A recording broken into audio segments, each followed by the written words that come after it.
What's going on, everybody? I went to the re-release of the 2017 movie It, and I'm going to give you my thoughts on the movie and the 8 minutes that they showed us at the end.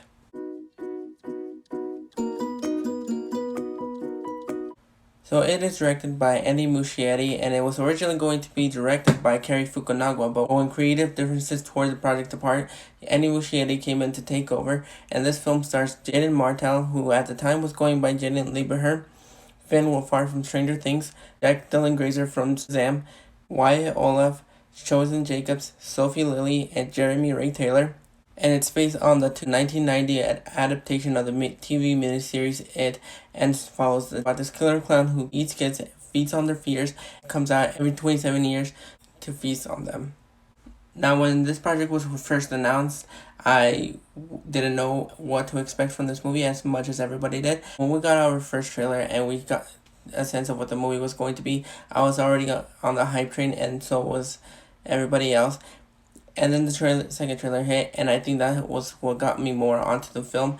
And especially when it came to the poster of the film, I think it was really 90s, 80s horror, and that's something that gravitated to me and kept me looking forward to this movie. And I think everybody in this film, from Jaden Lieberher to Finn Wolfhard to Jeremy Ray Taylor, Sophie Lilly, Jack Dylan Grazer, Wyatt Olaf, and Chosen Jacobs, everybody did a fantastic job with the material they were given. One thing that I want to appreciate this film for is the fact that this film didn't shy away from the violence. It highlighted it throughout the whole movie. It also gave us a little glimpse of how these friends interact with each other, because that's exactly how kids nowadays interact with their friends. They're cussing, they're swearing. The fact that they didn't shy away from that, and I'm really excited what they do with chapter 2 with the adult part of the film. And also another thing that I want to really highlight with this film is the fact that when I first saw it, I thought it was really good, and I didn't think it was as scary as I thought it was going to be.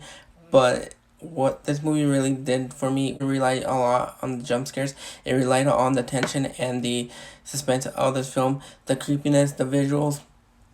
Everything in this film was amazing, and I was really gravitated for this film.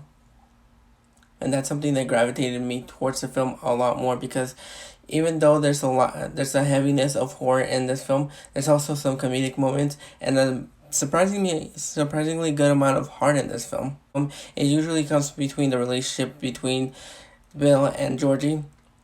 We see that after Georgie's death, see where Georgie might have gone if he's still alive, and he's trying to hold on to that hope that maybe he's still alive, that he's somewhere out there waiting for Bill to come rescue him.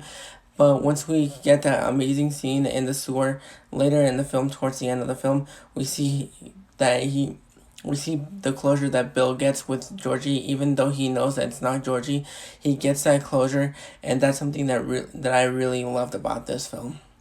This film is close to being a near perfect film for me, because I really enjoyed this movie. I love this movie so much. I adore it. It was my favorite film of 2017, and that's saying a lot, because I'm usually terrified of clowns. I hate clowns. They scare the crap out of me. And when I went into this movie, I was really excited to see what they were going to give us, and I was really thrilled because they didn't disappoint with everything that they were showing us, from the projector scene to the ending.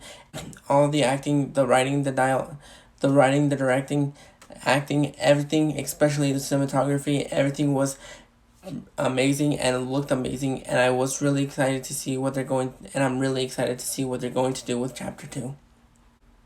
Going into my cons, I haven't read the book or watched the miniseries from the 90s. I can't say a lot because I'm not sure how much of the kid side is in the film that was in the TV miniseries, but one of the cons that I have with this film is the fact that we didn't get to see a lot of Chosen Jacobs. He wasn't in the film as much as I wanted to be.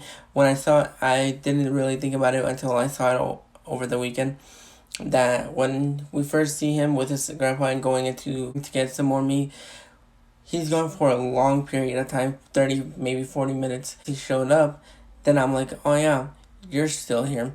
And that I wish that they would have fleshed the character out a little bit more, and I wish they could have done something a little bit more. But other than that, this film is near perfect. I really love this movie. To this day, it's still one of my favorite movies of all time, and I can't wait to see what they do with chapter 2. For now, I'm going to go ahead and give Chapter 1, a 9 out of 10.